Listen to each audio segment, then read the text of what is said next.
Falta menos de um mês para o primeiro turno das eleições. No dia 5 de outubro, os brasileiros são esperados em suas sessões eleitorais para escolherem seus candidatos à presidência, governador, senador, deputado federal e estadual. Para falar sobre esse assunto, política, nós recebemos aqui o sociólogo, professor e doutor Luiz Fernando Amistalden. Professor, muito obrigada por estar aqui conosco e para iniciarmos nossa conversa, como a gente pode dizer que está o cenário político brasileiro atualmente? Eu que agradeço a oportunidade de estar aqui, é sempre um prazer estar conversando com vocês. E, olha, o cenário político deu uma guinada, né? Depois da morte do Eduardo Campos, você teve uma mudança com a ascensão rápida, intensa da Marina Silva, que já tinha tido um bom desempenho, de fato, na outra eleição, não tão significativo, e agora está sinalizando, pelo menos até o momento, a ida para um segundo turno, até então com a candidata Dilma, né, que é a atual candidata da situação. Então essa mudança foi bastante inesperada pela tragicidade do fato, pelo acidente que tirou a vida do então candidato e catapultou a eleição de Marina Silva. Porém, no início não se esperava um crescimento tão alto, tão rápido. Foi uma mudança, a gente pode dizer, de cunho emocional? Eu diria que não. Eu diria o seguinte, Daniele, hoje eu faço uma relação entre o fenômeno da subida dela com as manifestações do ano passado, as manifestações de 2013. Em junho e julho de 2013, nós tivemos milhares de pessoas nas ruas, inclusive aqui em Piracicaba. E nessas manifestações, o ponto básico de insatisfação era o aumento da passagem do ônibus. Porém, eu estive em meio a essas manifestações, acompanhei, e o que a gente pôde perceber na época é que havia uma gama muito grande de insatisfações, de demandas, que iam desde a passagem de ônibus até a questão de salários, passando por uma insatisfação com a falta de transparência política, a corrupção,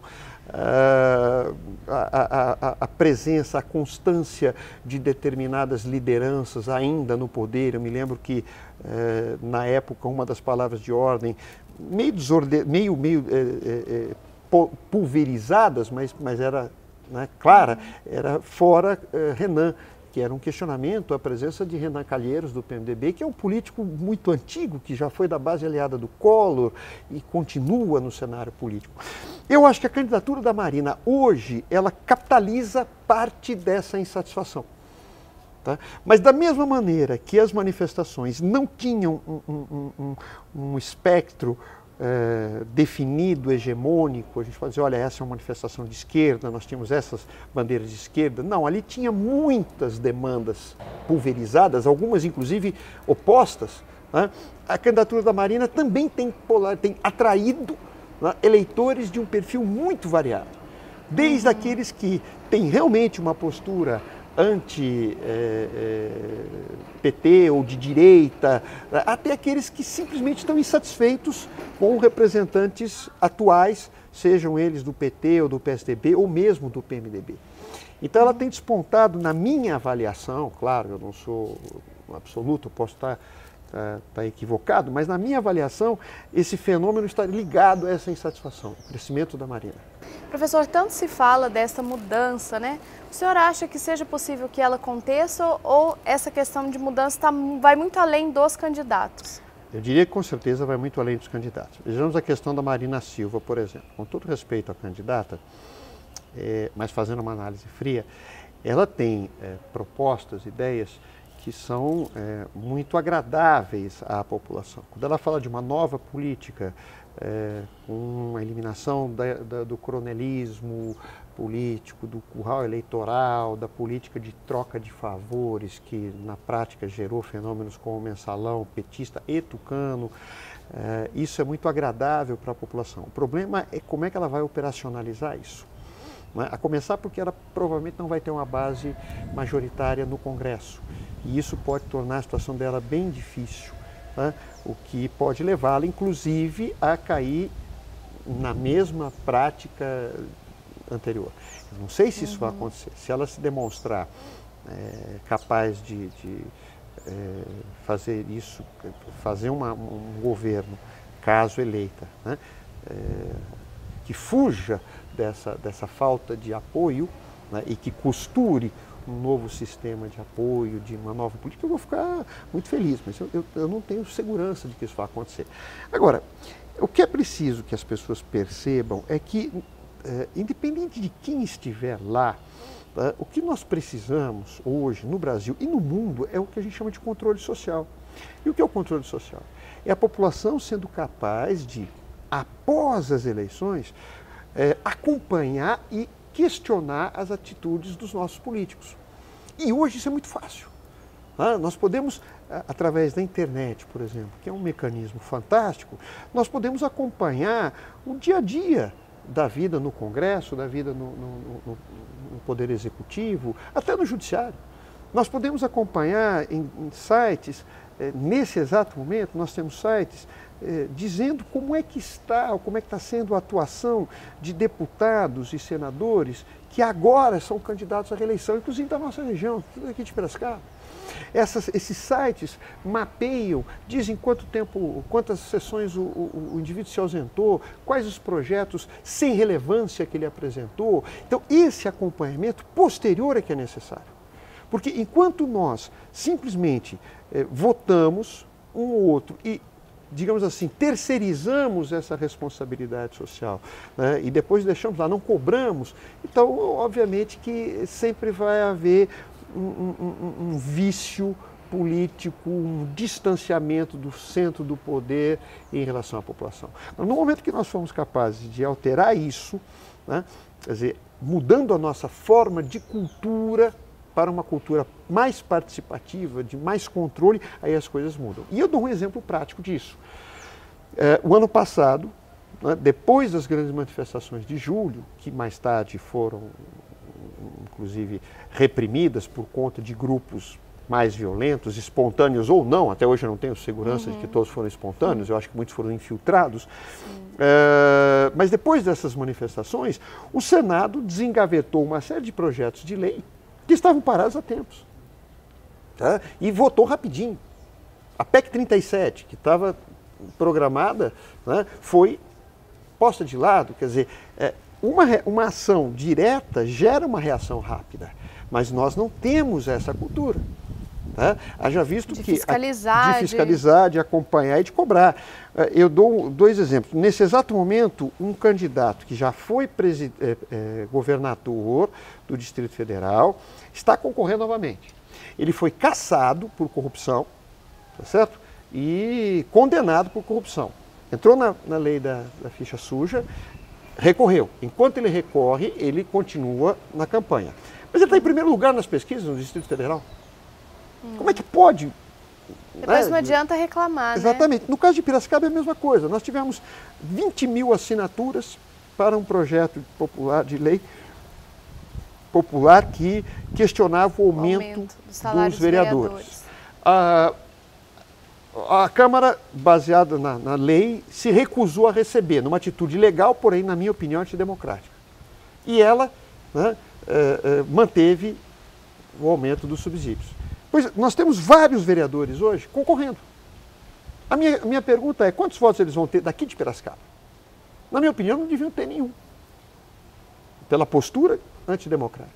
Então, quer dizer, enquanto nós não mudarmos essa cultura de achar que o que é político é ruim, é sujo, nós não vamos controlar. E a gente tem que lembrar o seguinte, não, política é uma coisa suja, ela vai continuar suja enquanto nós não formos lá e controlarmos. Aliás, tudo que muitos poderosos querem é exatamente que nós consideremos a política como algo sujo. porque assim nós não nos interessamos por ela. E vamos nos interessar por coisas mais amenas, como a tabela do campeonato estadual, do campeonato brasileiro, de futebol, ou a novela das 9, quem matou quem. Você entende? Quer dizer, então a mudança não vem da delegação, a mudança vem de um processo de mudança de comportamento político nosso. E hoje nós vemos um novo fenômeno que são as redes sociais. O senhor acha que ela vai conseguir ter influência tanto positiva quanto negativa para o resultado dessa eleição? Olha, influência com certeza ela tem e tem de ambos os lados, tanto positivo quanto negativo.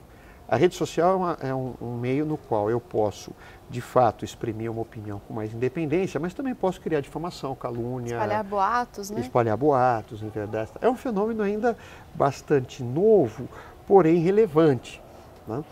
Eu penso que a tendência é o crescimento da importância dessas redes sociais. Ainda não é definitivo. Nós não podemos dizer ainda que o Facebook e outras redes sejam capazes de alterar ainda um resultado eleitoral, mas está caminhando para isso. Por que não é capaz ainda? Porque boa parte da nossa população ainda não tem acesso a isso. Não pelo menos um acesso constante. E quando tem, cai um pouco no tipo do uso. O uso é muito mais recreativo, né, do que social ou político ou de questionamento. Eu já ouvi alguma pessoa dizer, não, mas quando eu entro no Facebook ou eu entro numa outra rede social, eu entro para me divertir. Se for para ver desgraça, eu já vejo num jornal.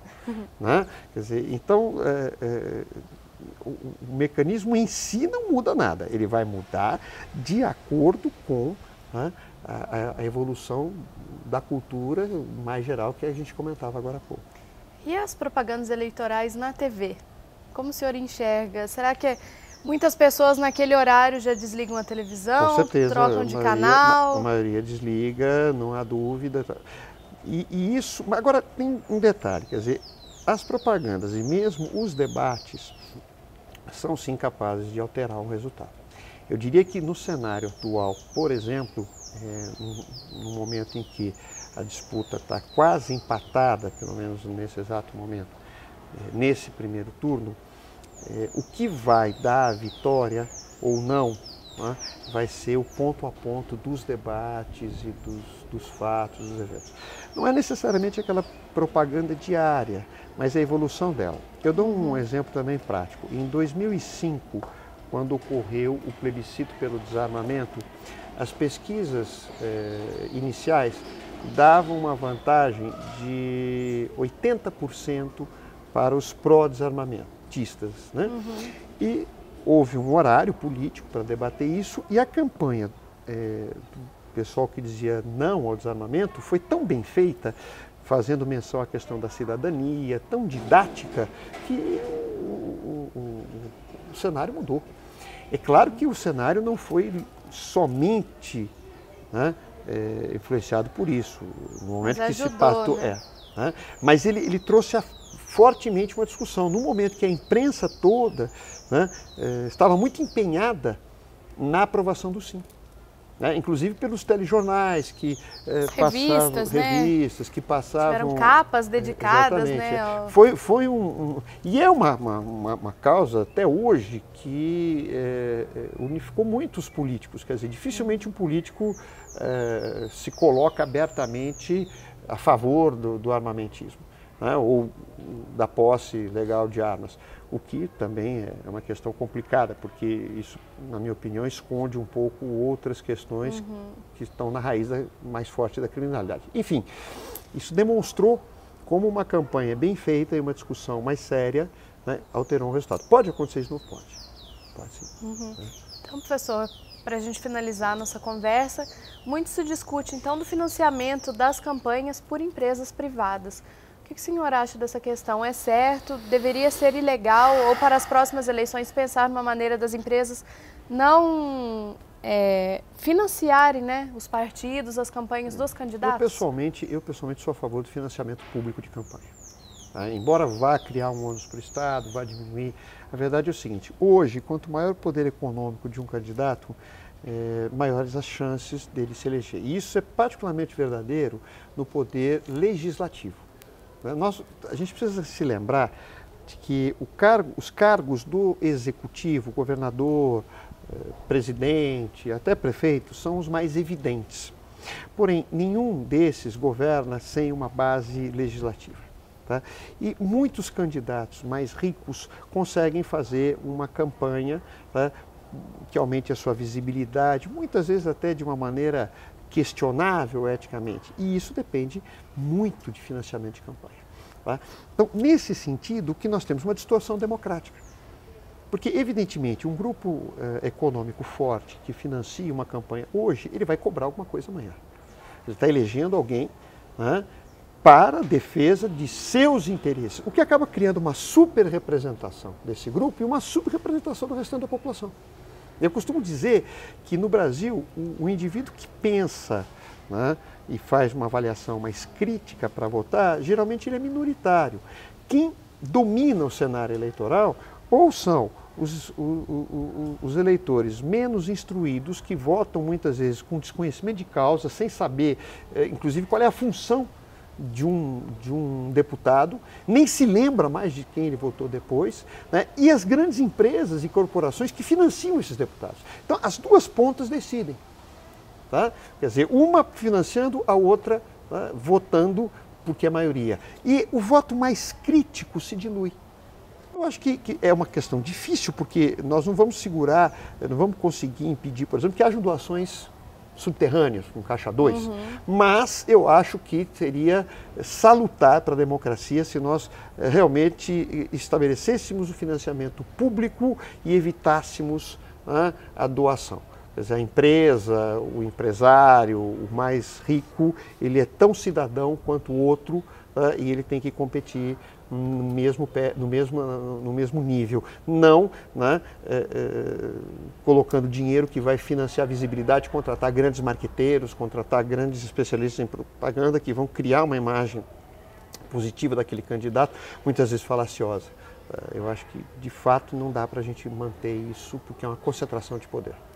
Então, professor, muito obrigada pela presença do senhor aqui no nosso programa. Eu que agradeço. E deixar um recado aí para todos os brasileiros, para que no dia 5 de outubro todas as pessoas tenham voto consciente, saibam em quem estão votando, por quê, eu diria que isso é importante, mas é importante também o depois, né? Quer dizer, você realmente manter uma postura de cidadania, de cobrança, né?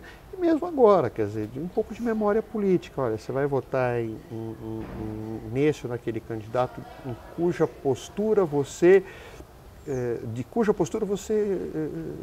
não aceitou, você não compartilhou, né, de forma alguma, como esse candidato que eu citei, que é candidato a governador e está na frente dos votos. Né? E muito obrigada a você também que nos acompanhou em mais essa edição do programa Bate-Papo. Para acompanhar outros programas é só acessar o nosso site, que é tvunimep.com.br. Tchau e até a próxima edição.